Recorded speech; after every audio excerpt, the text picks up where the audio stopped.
I'm Claire Bennett, I'm 32, and tonight at my sister's engagement party I got introduced, again, as the little sister who answers phones at the courthouse.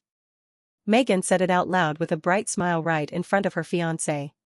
What she didn't realize was that I've seen Lucas before, not at a family dinner and not at a bar, but in my courtroom.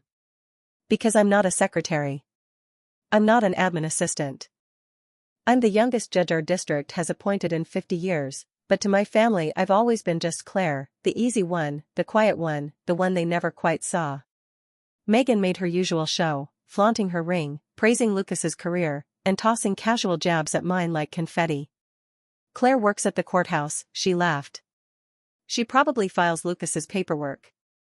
Lucas kept glancing at me through the night, confusion in his eyes like he was trying to place a face he'd only seen under harsher lights. Then it happened, the question I'd swallowed for years. So what exactly do you do at the courthouse, Claire? I looked straight at him. Judge. The table fell silent. Megan's smile froze, and the man she was about to marry realized he'd stood before me more than once. After Thanksgiving, the lie had settled like fog. No one asked for clarification, no one cared to. At gatherings I became the sister who worked at the courthouse, which somehow translated into the girl who files paperwork and answers phones. Still doing admin work, Claire? Uncle Robert would ask, smiling like he meant well. I'd nod. Still at the courthouse. The lie rolled off my tongue like a second language. What they didn't see was how I'd moved from clerkship to the DA's office, 5 years, nearly 100 cases, conviction rate among the highest in the district. I wasn't making coffee. I was building a reputation for being fair, thorough, relentless when it mattered, and human when that mattered more. But I never brought that to Sunday dinners. I learned a long time ago that no one listens once they've decided who you are. Then the call came from Judge Whitaker. Claire, he said, I'm retiring, and I've recommended you as my successor. My breath hitched. Me? There's no one more qualified, he said, like he was commenting on the weather. 3 weeks later I was sworn in as the youngest judge appointed to the district in over 50 years. Legal journals covered it. Lawyers I'd admired sent handwritten notes. Only one family member showed up, my cousin Riley, who'd always known the truth. She hugged me after the ceremony. So, are you finally going to tell them? I smiled. What would be the point? 2 years passed. 2 years of work that stretched me in ways I didn't know possible and filled me in ways I'd needed for years. 2 years of silence from the people I still, somehow, wanted to impress. At home, Megan's stories kept getting bigger and shinier. Leading a $3 million campaign for a Fortune 500 client, she'd brag, and Mom's eyes would light up while Dad refilled her wine. And me? Claire's still at the courthouse, someone would add, like I was living inside a never-ending internship. I'd bring a nice bottle of wine, help clean up, and leave quietly. It was easier than explaining. Easier than watching my mother's eyes glaze the second I said the word judge. I told myself it didn't matter, that I didn't need their validation, but every time Megan opened her mouth something in me clenched, because I wasn't just overlooked, I was erased. I wondered what would happen if they ever saw me exactly as I am. Megan's engagement party was everything I expected, Pinterest perfect, overdone, and entirely about her. String lights, white florals, a massive "Congratulations Megan and Lucas" banner stretched over the backyard entrance like a proclamation. I arrived early out of obligation, not excitement, and immediately got put to work. Claire, can you set up the drink station? Mom asked without looking up. Megan wants it perfect when Lucas's parents get here. Even on her big day, she had to control every detail, and everyone let her. By 6, a black BMW rolled in. Megan stepped out first, radiant, designer dress, diamond ring catching the light as she waved like she was stepping onto a stage. Lucas followed, handsome in a tailored suit, polished, charming, and unknowingly balanced on the edge of a revelation. They worked the crowd like royalty. Megan made sure everyone knew Lucas was the youngest partner at his firm, how he'd just won a 7-figure case. She was electric with attention. He looked a little overwhelmed. Riley, the only one who knew, leaned into my ear. He doesn't recognize you, does he? No, I said, sipping champagne. Not yet. Eventually Megan brought him over. Lucas, meet Claire, she said. She works at some courthouse. Admin stuff. Probably underqualified, but hey, we all have to find our level. He forced a polite smile. I'm sure Claire manages just fine. We moved to dinner. I sat quietly at the far end while Megan basked. Toasts were made, candles flickered, silverware chimed. Then she raised her glass. Some people argue landmark cases, she said, eyes glittering at Lucas. Others answer phones, like my sister Claire. That was the final nudge. Lucas turned, brow furrowed. Wait. Claire? Bennett? County courthouse? I held his gaze and saw the recognition flicker, catch, and spread. His face went pale. What exactly do you do at the courthouse, Claire? I set my glass down and felt my pulse drum in my neck. Judge. The word hit the table like a gavel. Silence. Forks midair. Megan laughed, thin and brittle. You're joking. She's not, Lucas said quietly. I've stood in her courtroom. Bradford Pharmaceuticals, that was your case. My parents stared like I'd suddenly shapeshifted. The family's admin girl had just cracked their favorite story in half. Megan's face twisted. This is my engagement party, she hissed. And of course you had to make it about you. I didn't respond. I didn't need to. The truth was out and it wasn't going back in. Mom's fork clinked against her plate.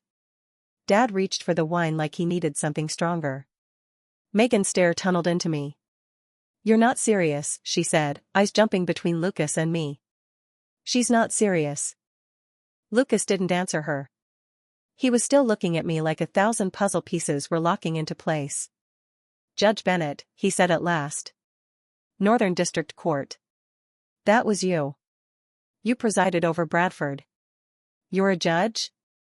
Dad asked, the word slow and stunned. Since when? 3 years, I said evenly.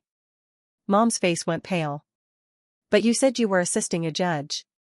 I did, I said. I was clerking. No one asked after that.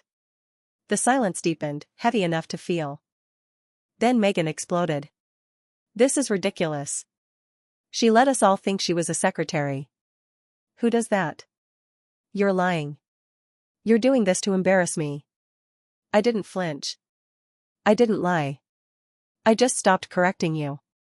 She looked to Lucas like he'd save the moment, but he didn't. He kept staring at me. Why didn't you say anything?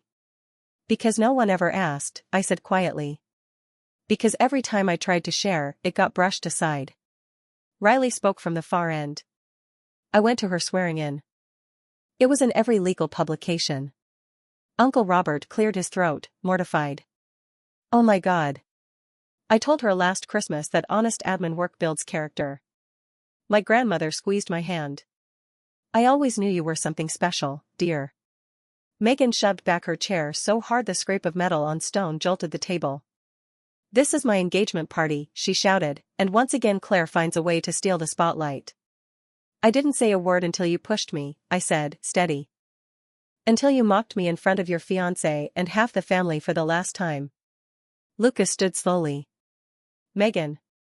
She stepped away from him, eyes brimming with betrayal. You knew? You knew she was a judge and didn't tell me? I didn't know until now, he said. I never connected your sister to Judge Bennett. Megan looked around, parents, cousins, guests, and realized the room had stopped orbiting around her. Unbelievable, she whispered. You've ruined everything. She spun and stormed inside, heels clicking like punctuation. Lucas hesitated, gave me a long, conflicted look, then followed her. The rest of us stayed seated, stunned, champagne warm, dinner cold, the lie gone, and so was the illusion.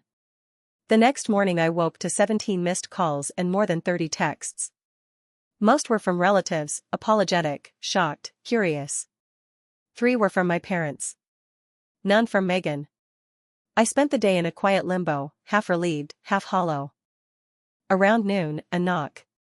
Lucas stood there, tired and unsure. She doesn't know I'm here, he said. May I? I let him in and made coffee. He wandered my apartment, pausing at the framed law degree on the wall. Kolia, he said softly. Impressive. Megan went to NYU, I replied automatically, old habit, the reflex to defer. He turned to me. You were extraordinary in court. And last night, you showed remarkable restraint. I didn't feel restrained. I felt like I'd finally set down a boulder I'd been carrying for years. He hesitated. She's hurting, but so am I. The way she spoke to you, the need to tear you down in front of everyone, he trailed off. You're rethinking the engagement, I said. I don't know, he admitted. But I can't unsee it. And I don't want to marry someone who needs to outshine her own sister to feel worthy. After he left, the apartment went quiet in a new way. For the first time in a long while, I didn't feel small. A few days later Megan showed up at my door. No makeup. Hair in a messy bun. Eyes red. Can I come in? We sat on the couch, silence stretching between us like old scar tissue. Why didn't you tell me? She asked at last. Would it have mattered? I asked back. She didn't answer. I was supposed to be the successful one, she whispered. You still can be, I said, just not by erasing me. She nodded slowly. Lucas is thinking about postponing the wedding. I said nothing. It wasn't mine to fix. I'm not here to blame you, she added. I'm here because I think I lost myself in this version of me I created. It was the first honest thing she'd said to me in years. Before she left, she looked at me. I am proud of you, Claire. I always have been. Maybe that's what scared me most. It wasn't a fix, but it was a start. 3 months later we weren't best friends, but we were better. I stopped hiding. My parents started listening. Megan started therapy, and telling the truth out loud. I didn't need validation anymore, but I got some anyway. And for the first time, it felt like all of us had stopped pretending. So if you've ever hidden your success to protect someone else's ego, if you've ever played small just to keep the peace, hear me, you don't have to dim your light to make someone else comfortable. Not anymore. I used to think shrinking made me easier to love. Turns out, the people who love you don't need you smaller. They need you honest, and whole, and present, even when the truth tilts the room for a minute. I kept replaying the moment the word left my mouth. Not loud. Not dramatic. Just true. It felt like stepping into sunlight after years of standing in a shadow I helped hold up. I remembered early mornings at the courthouse, the smell of old wood and coffee, the way the bailiff nodded when a ruling landed right. Those were small confirmations I tucked away when home felt like a place where my voice bounced off glass. When Megan said she was supposed to be the successful one, it stung, and it also made sense. We'd both been performing, just different roles in a show that never had to open. Ending it wasn't a scene. It was a quiet stop. What changed after wasn't fireworks. It was phone calls returned.